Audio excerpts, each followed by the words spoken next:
समस्त चाषी भाई मन के जुहार और आपण मन लगी नुआ भिडियो जेनटा आनी रही जेनटा कि फसल बीमा योजना जेनटा कि धान रो इंश्योरेंस बोली जेनटा कह जाए जेनटा कि सरकार धान मरुडी हेबा किंबा क्षयक्षति हेबा जेनटा कि धान पड़ी जावा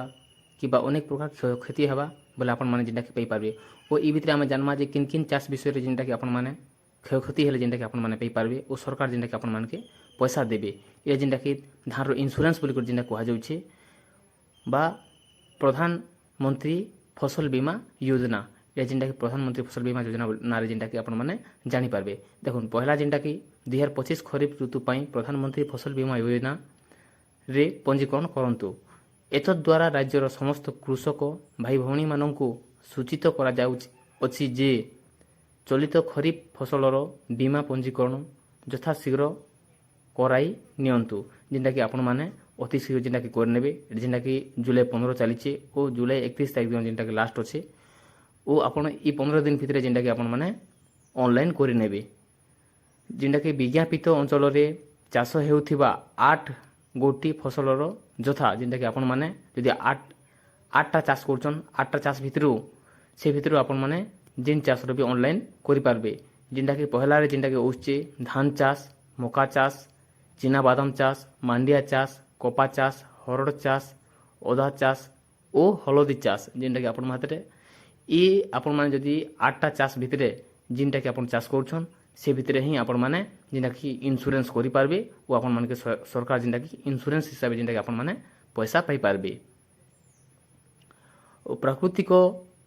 दुर्भिपाल द्वारा फसल अमल रे क्षति हेबे एही योजना रे चाषी भाई भौणी माने क्षतिपूर्ण पाई पारिबे इटा जेनटा कि सरकार आपण मान के क्षयक्षति जेनटा कि देबे। भाग चाषी मध्य निर्धारित फल रे जमी मालिक ठारू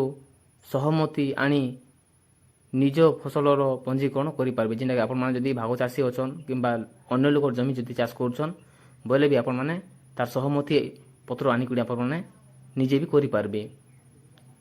ऋणी चाषी माने कोन नै थिबा अनुष्ठान यथा प्राथमिक कृषि समवाय समिति पेस गृह कारक आदिवासी बहुमुखी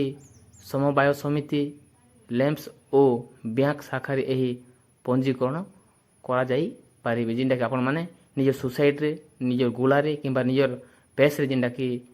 किंबा लैम्प्स रे जेनटा कि आपण माने इटा ऑनलाइन करि पारबे।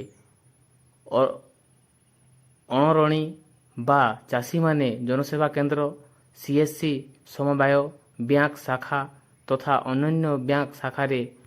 आवश्यक कागज पत्र देई एही पंजीकरण करि पारबे। जदि आपण माने ऋण नै आनबार जदि ऋण नै आनबार बोले अणरणी जेटा कह जाय से माने सीएससी शाखा बा शाखा सेंटर रे जेनटा कि आपण माने ये ऑनलाइन आवेदन आपण माने करि पारबे। एही पंजीकरण पई आधार कार्ड बाध्यतामूलक अटे आपण माने ई पंजीकरण करबार लागि आधार कार्ड बाध्य दरकार करबा और जड़े चाषी पई सर्वाधिक 5 एकर पर्यंत चाष जमीर पंजीकरण बिना कोनोसी देय रे करा जीवो जेनटा कि 5 एकर जमी पर्यंत जेनटा कि बिना टंका रे जेनटा कि आपण माने